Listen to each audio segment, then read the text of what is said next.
यह कदम का पेड़ हमारे बचपन की कविता। यह कविता जो कि हमें हमारे बचपन की याद दिलाती है। उम्मीद है आप सब भी कभी न कभी यह कविता जरूर पढ़ी होंगी। तो आइए उस यादों को फिर से तरोताजा करते हैं। यह कदम का पेड़। यह कदम का पेड़ अगर माँ होता यमुना तीरे, मैं भी उस पर बैठ कन्हैया बनता धीरे धीरे। ले देती यदि मुझे बांसुरी तुम 2 पैसे वाली, किसी तरह नीचे हो जाती यह कदम की डाली। तुम्हें नहीं कुछ कहता पर मैं चुपके चुपके आता, उस नीची डाली से अम्मा ऊंचे पर चढ़ जाता। वहीं बैठ फिर बड़े मजे से मैं बांसुरी बजाता। अम्मा अम्मा कह बंसी के स्वर में तुम्हें बुलाता।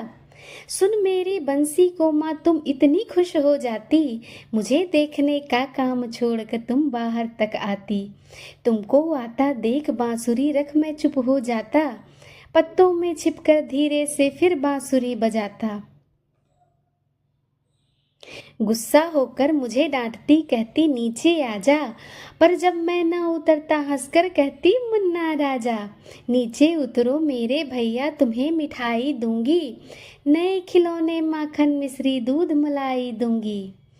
मैं हंसकर सबसे ऊपर टहनी पर चढ़ जाता, एक बार माँ कह पत्तों में वहीं कहीं छिप जाता।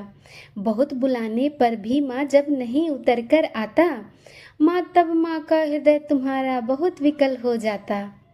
तुम आंचल फैला कर अम्मा वहीं पेड़ के नीचे, ईश्वर से कुछ विनती करती बैठी आंखें मीचे। तुम्हें ध्यान में लगी देख मैं धीरे धीरे आता, और तुम्हारे फैले आंचल के नीचे छिप जाता। तुम घबराकर आंख खोलती पर माँ खुश हो जाती, जब अपने मुन्ना राजा को गोदी में ही पाती। इसी तरह कुछ खेला करते हम तुम धीरे धीरे, यह कदम का पेड़ अगर माँ होता यमुना तीरे।